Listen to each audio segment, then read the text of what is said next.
Yeah, let's wrap it up at that. Then we look at what also we do have. But I'll just read something also that I just got from a friend of mine. Just on the issue of mercury and copper. He says mercury, copper and lead do not dissolve in organic matter. Yeah. Is sugar a non-organic matter? He's asking a question. Mercury melts at 38.5 degrees Celsius and is liquid at room temperature. Is your sugar liquid at room temperature? He's asking. Copper melts at 1050 degrees Celsius. Does your tea boil at this point? If no, do you see any metallic sediment on your sufuria or cup? Lead boiling point is 2050 degrees Celsius and is black in matter. Do you find any black sediment on your tea? The answer is big no, right? And he goes on and on. We don't really have time to read all this. But we have this editorial cartoon today in the Star that I want also just to pick up with Alfred Keter and Kimani Wamatangi this morning, just to tell us what is really happening as far as the lifestyle audit is concerned, and is a Jubilee Party, of course, a house of cards right now that, yeah, it's teetering at the age when we're talking about, of course, the uniformity of the party and the intactness of the party. This is the editorial cartoon that we do have in the Star today, drawn by Victor. And leave it to Wamatangi to maybe decipher for us. What do you see, Wamatangi? That editorial cartoon there with a big wall and a big inscription there that trespassers maybe who's sleeping on the bed subjected to lifestyle audit. That's what I see. What do you see, Wamatangi? I mean, you asked me what I see in the cartoon. That's precisely what I see. So, I mean, ask the most substantive question, then I'll answer you. I mean, because if you ask me the questions, the question is the marriage intact? Is what? Is the marriage intact? That is the question that is being asked there. And of course, this is a yeah. You know, a matrimonial bed there. Yeah, when people are getting married, even in ordinary life, other than the proverbial marriages made in heaven, our marriage is meant or intended to be, to be songs in the sunshine. I mean, let me say this because I know what you want to ask. I can save you the trouble. I mean, and come directly, so I'll give you a direct because you don't even have to display the cartoon to ask the questions that you want to ask.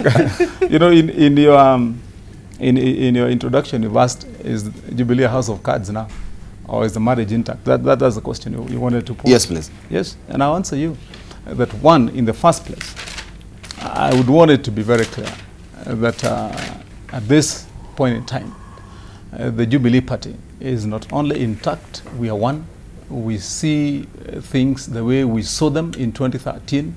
We have the same aspirations and the same mission to deliver on the manifesto that we bequeathed unto Kenyans when we promised that we are going to serve the people.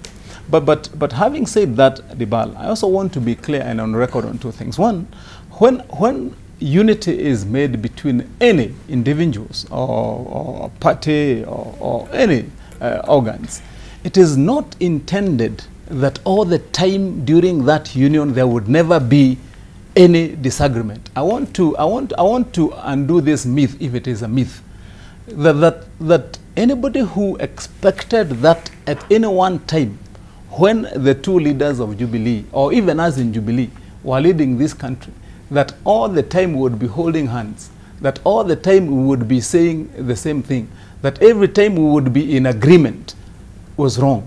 The only thing that we do is that when there are issues that we may not see eye to eye, our policy is to deal with those issues, come up with a firm position and declare that position and serve it.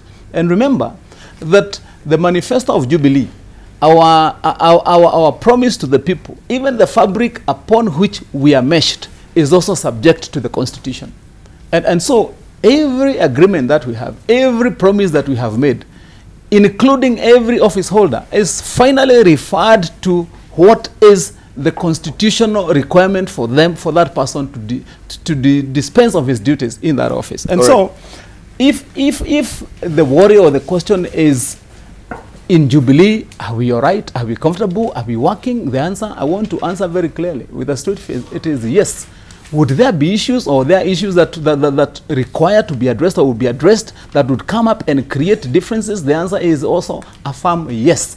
That yes, you would find that at times, and let this be clear, that let no one expect that even now onwards, there will be ever a day when you would run a government day in, day out for 365 days for 5 years without any one time having to find a difference in opinion. Let's say from Alfred Keter, then also we can try and dovetail that particular, cartoon, or maybe the question that we've just posed to Wamatangi. We have Senator Murkomen saying that Ruto's haters are in Kenyatta's office, says Senator Murkomen. Legislator says lifestyle audit is about 2022 election. It is a principle called kicking the ladder syndrome, as there are people who want to ascend to those positions of power. Beautiful. Once you come back to me, I'll give you. Let's say from Alfred. Thank you so much, Debarl. I want to say that, this is in politics, because the marriage that we're talking about here is a political marriage. There are issues. And I want to say that in as much as we want to say we are united, and to me, I think the corruption issue is dividing us. Why? There are those of us who believe that we must fight corruption, and there are those who believe that when you fight corruption, it is like you're fighting them. There are two sets of Jubilee groups. One, those of us who believe with the president that we need to fight corruption, and we need to start with the lifestyle audit, because I believe it's so easy, because thieves are serious and they're intelligent, they are smart.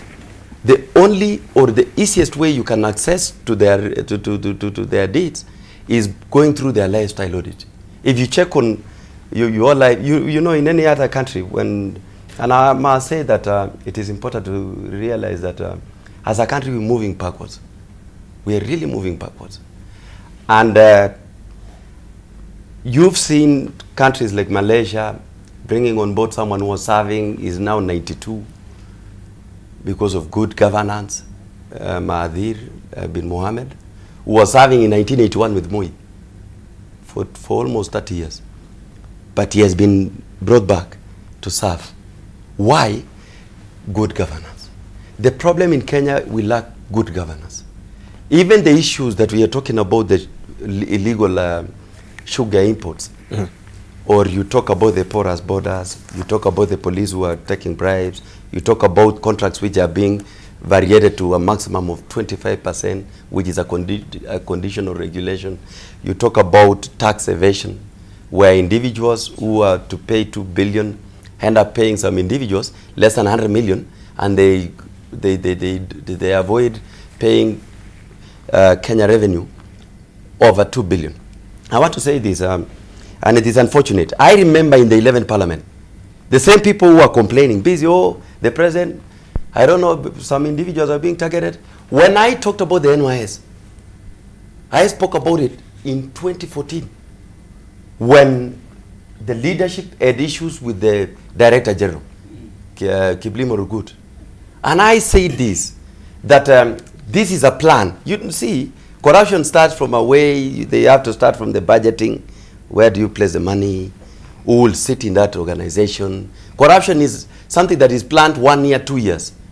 And I talked about it, that the only thing that I can see, because I engaged Kipchumba at the personal level, is my constituent from Nandez and Olesos, my ward. I engaged him and he told me that he was under pressure by some individuals who wanted to loot, and he said no. He was telling me that they want to remove me because they want to loot, because they've been calling me trying to access the National Youth Service resources. And when I talked about this, the people who did a press conference to defend, to say Keter is speaking on behalf of the dark forces, is against Jubilee, are the same people now you see running up and down. There are some people who are against Ruto in State House. I don't know who. Let us call a spade a spade. And the moment we tribalize this issue, look at Rwanda. You see, the way Rwanda have come out from a genocide. As they're winding up, yes. And they are moving forward. Even as we speak now, there are no mitumbas, no used clothes that you can take to Rwanda. they want to process using their local industries to do textile, the textile industries. Rwanda is moving forward. Rwanda is moving forward. Why? They have checked corruption. Thank you. You know, there are Hutus and Tutsis in Rwanda, but they don't talk about it. Thank you. The moment we are reduced into trying to protect the images of others because on the basis of the tribal lines, thank you, we will lose the focus on corruption. Thank you. People don't steal on behalf of their communities. Thank you, thank you, thank you. Let's get closing remarks from Boni Khalwale, just going 30 seconds. 30 seconds, I've seen the bed. My director, she's on my case. I have seen the bed in the cartoon. The bed in the cartoon? Yes, and I want, I'm not an advisor of the Ruto camp. I want to advise them, if Ruto, you must jump into that bed, please go there and only have a nap and run away.